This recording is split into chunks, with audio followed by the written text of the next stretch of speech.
Hi friends, thanks for choosing our video. For more videos, subscribe our channel and hit that bell icon for notification.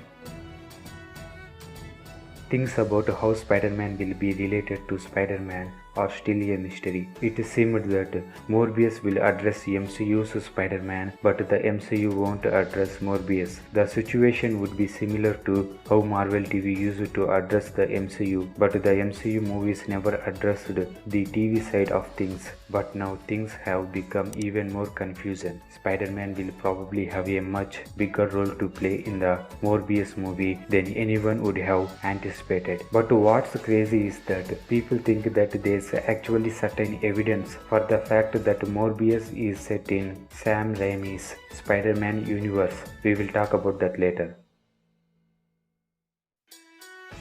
First, let's talk about the set photos. As you can see, Morbius reshoots are currently going on, and it seems that Spider-Man is a pretty regular personality in this world. He seems to have gone missing. These photos seem to be addressing the situation that Spider-Man is currently in. It seems that after Mysterio framed him, Spider-Man seems to have gone missing. The posters on the bus ask, "Where is Spider-Man?" This is in line with the previous reference to Spider-Man that came in the Morbius trailer.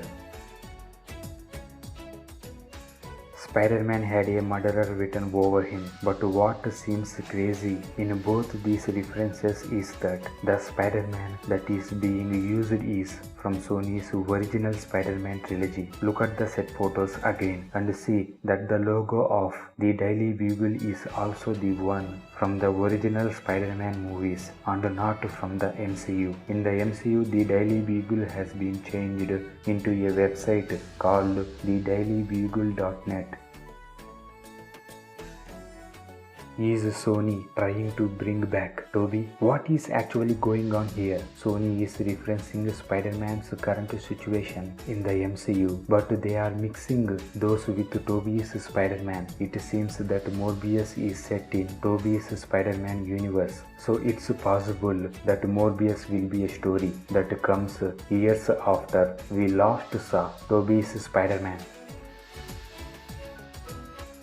In the meanwhile, Tobey's Spider-Man may have found himself in the same situation that MCU's Spider-Man currently is in, and he may have fought Vulture, who in this universe would have also turned out to be Adrian Toomes. Who knows, he may have fought Jake's Mysterio and got framed for his murder. But since it is the multiverse, the Spider-Man in this universe is Tobey and not Tom. This way the MCU and SUMC will remain to be different.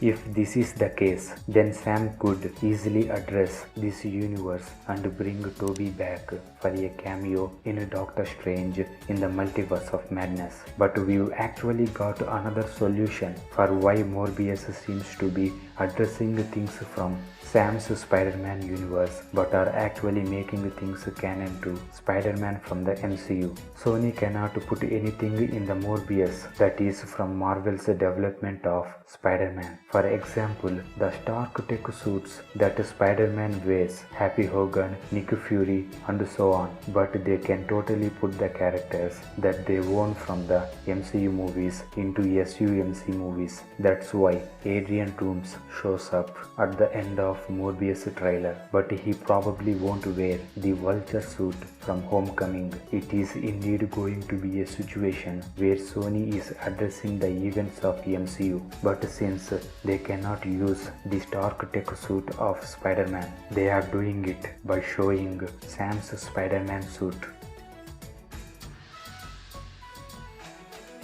That's why the logo of Daily Bugle that appears on the bus is also not similar to the one we saw in Spider-Man Far From Home. But when J.K. Simmons, J.J. Jameson shows up in Morbius, he will look similar to how he looks in Spider-Man Far From Home. Let's see if Sony can make things less confusing with their upcoming film or not. Morbius releases on July 31st.